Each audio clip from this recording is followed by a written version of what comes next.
Let's get more analysis and bring in Christopher Sabatini, research fellow for Latin America at the Chatham House think tank, senior research fellow no less. Christopher, thank you very much for being with us. We always appreciate your time. It's worth noting, 11 lives lost in that boat apparently. People, regardless of whether they're criminals or not, this is the taking of life. So we're talking here of a very serious incident, part of a very serious and deteriorating situation between the United States and Venezuela. That's exactly right. Let's be clear here too, is what happened is completely outside the norms of traditional drug interdiction of the US government. Traditionally, when interdicting boats that are suspected to be carrying drugs or human traffic, in this case, what happens is the Coast Guard is the one that does it. The Coast Guard approaches the boat, oftentimes with a helicopter, to be able to ensure that if the boat continues to flee or threatens the people who approach, that they can take them out. But what happens is the Coast Guard then asks permission to board the boat. It verifies the cargo. And if indeed it is drugs or anything illicit, it seizes that and then arrests the people.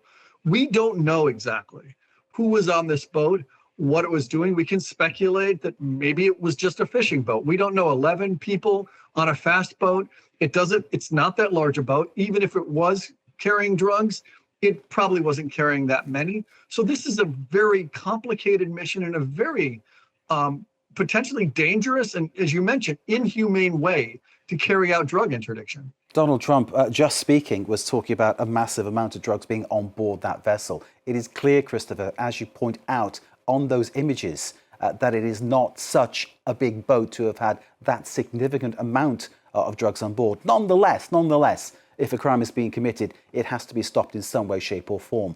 What is the Trump administration doing in terms of its change of policy, in terms of its now playing fast and loose with the usual rules regarding tracking down drugs?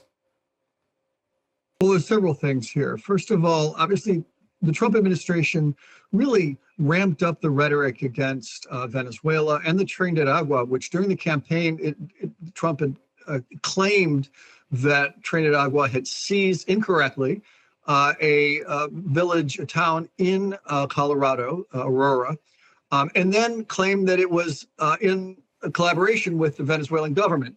The U.S. government's own national intelligence report actually contradicted that claim. The Trinidad is not controlled by Maduro.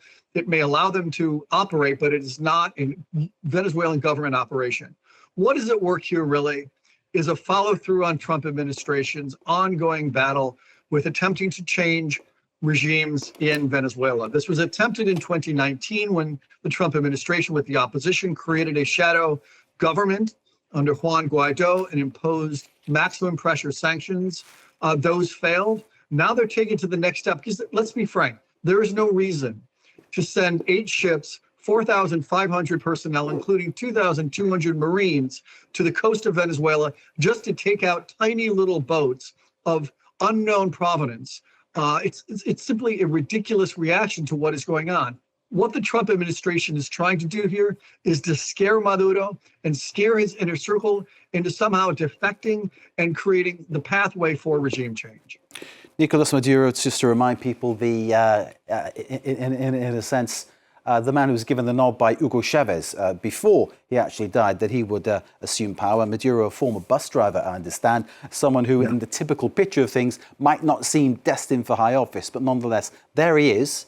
And he's been president of Venezuela now for more than a decade.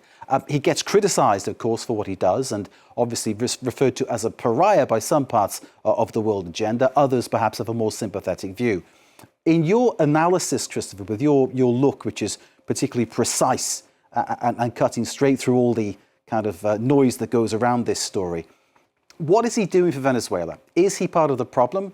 Is he in some way, shape or form a solution? What's your sense?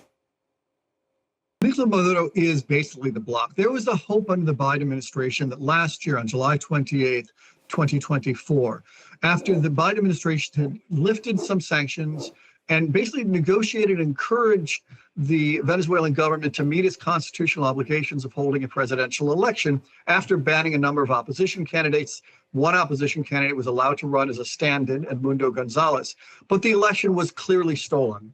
The theft was verified by the Carter Center and International Election Observation Group for the United States, as well as the United Nations. And shortly thereafter, in the reaction of political protests to the theft, the government of Maduro unleashed a wave of repression in which several dozen people were killed, 2,000 people were detained. Many of them are still in prison, including some of the campaign advisors who holed up and sought refuge in the Argentine embassy and then had to live there, surrounded by the military for several months. That closed off any form of a democratic exit from Maduro. Now, is a military response of this sort, of this magnitude even, necessary? Probably not. But there, I think, it was a legitimate sense of frustration that this is a government that is not willing to abide by any international norms. Having said that, breaking other international norms, including killing unverified narcotics traffickers or unverified boats and civilians in international waters, is also outside the bounds of international norms. Trump referring to Maduro as a drug trafficker. That is a sweeping statement. Maybe you can elaborate on that one for us. Yes, it is. Look, there are cases of drug trafficking that come close to Maduro government, including two nephews of the First Lady, Nicolas Maduro's wife, who were arrested and indicted for trying to sell cocaine to U.S. drug enforcement agents. But the idea that he is engaged in massive drug sales is farcical. The truth is what the Venezuelan government does to both build loyalty and to generate revenue is cede certain areas of the country to Venezuelan military officers who are in cahoots with Colombian drug dealers, as well as Colombian drug dealers, and allow them to export their drugs through Colombian airspace or through Colombian maritime space. Nicolas Maduro is aware of the drug trafficking that's occurring in his borders, but he's not specifically mandating and ordering these drug flights or these drug boats to, if you will, deliver the drugs to Europe or the United States. Last month, the US doubling its reward money for leading to the arrest of Maduro to $50 million because of what they're calling his links to drug trafficking and criminal groups.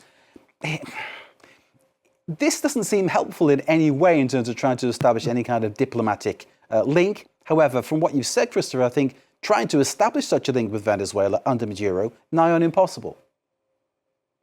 Yes, and they really have written off Maduro. I think they've decided one way or another they're going to get Maduro. Let me just also, you laughed when you mentioned the 50 million, and it is indeed funny because before it was 25 million. Who in their right mind thinks that simply by doubling it, there may be someone who's going to say, you know what, 50 million, now we're talking, I'll take that bet. It's simply performative. What they're trying to do is ramp up pressure on Maduro, scare him, and perhaps rattle some of the people around him to remove him. And this is a common ploy. We saw this in 2019 also when the Trump administration helped create the government of Juan Guaido, is to call for the military to intervene. There's always this myth that it's a very fragile regime. But the truth is it's very locked in corruption, its own networks, and it's also deeply penetrated by Cuban security agents who very much ensure the discipline of the circle around Maduro. So we've seen this play before. It never works. Maybe it will this time. We really don't know. But they're clearly pulling out all the stops. One interesting thing, by the way, the bounty that the U.S. put on Osama bin Laden, who organized the terrorist attacks in New York in 2001, was only $26 million. So clearly we're way out of the normal range of pretty much bounty hunting as well as diplomacy.